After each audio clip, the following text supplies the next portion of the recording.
Hey everybody, it's Jason Blaha here, and today I want to kind of dispel one of the myths. One of the things that gets thrown so much attention and so much highlighting here in the industry is this idea that you can find a best exercise for a muscle group, or that even for isolating a muscle group that you need to find multiple exercises to isolate one simple muscle like a bicep or a front delt or a side delt. And the truth is, none of that is really necessary, guys.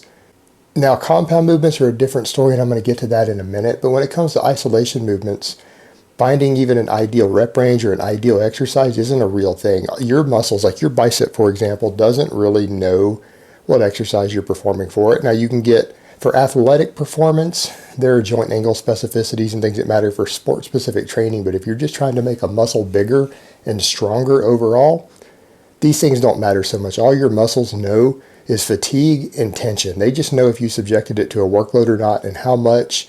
Things like sports performance that use the whole body and neural efficiency and things don't really come into play so much for just making a bicep or a pectoral or a quadricep bigger and stronger, because it will always get stronger if it gets bigger.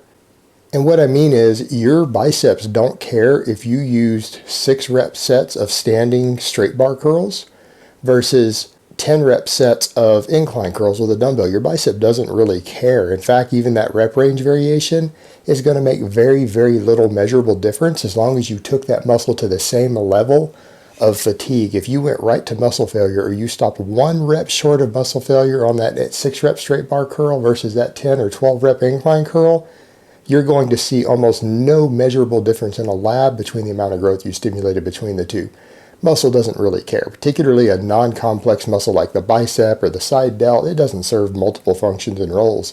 It only knows that you subjected it to that tension. There may not be a need to subject it to multiple different exercises, particularly if you're doing compound movements. Pick one good isolation movement and do it. There is no best one. Both of those exercises are going to give you similar levels of development. For overall development, it really isn't going to matter as long as you work the muscle sufficiently. And it's okay to have favorite exercises. And you know what I would encourage you, when you're trying to isolate a muscle, you're trying to bring up a lagging muscle group, you know what, if you have an exercise that you just really like the way it feels, you enjoy doing it, that's probably your best exercise.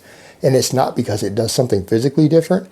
It's because if you actually like doing it, you like the way it feels, you like the burn it gives, or whatever it happens to give you, you just enjoy doing it, you're going to do it harder and you're going to do it more consistently. And if you train a lagging muscle or a muscle that you're really trying to bring up hard and consistently, it is going to grow if you do that. Muscles actually respond to hard work. The only time this really becomes an issue is when you start throwing compound movements into the mix that are working multiple muscle groups, because a lot of times your weakest muscle group in the kinetic chain, based upon either your personal weaknesses or the way you're performing the exercise, can inhibit growth of maybe a primary mover. And so then you're going to have to do something else or add some extra work. For example, let's say you're doing a bench press for your chest.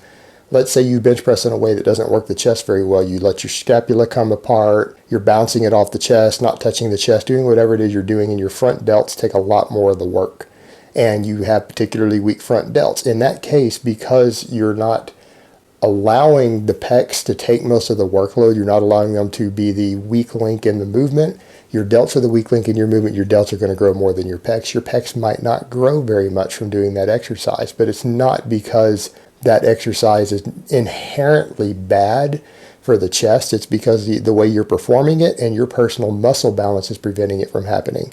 Same thing if you're doing a lat pull down, or better yet, a chin up. If you're doing chin ups and you have really weak biceps and you're performing a lot of chin ups, your biceps are probably going to grow more than your latissimus dorsi from it. It's not going to be for you personally a very good lat exercise. It'll stimulate some growth, but because your biceps are going to limit the performance of the exercise, your biceps are probably going to start growing faster than your back does. But that's because with compound movements, usually the weak link in the exercise is the one that's getting the most fatigue. It's getting the most tension. And if it's the one getting the most fatigue and it's limiting your performance on the compound, that's a muscle that's going to grow more from it. All of them will probably grow a little bit from it, but the one that's getting the fatigue is going to grow most. So this goes out the door a bit when compound movements come to the mix, but with isolation movements, as long as that isolation movement uses that muscle as the primary mover that you're trying to work, again, the point is taking it to enough fatigue to actually stimulate growth. Training hard enough for that exercise to actually make the muscle grow is what matters,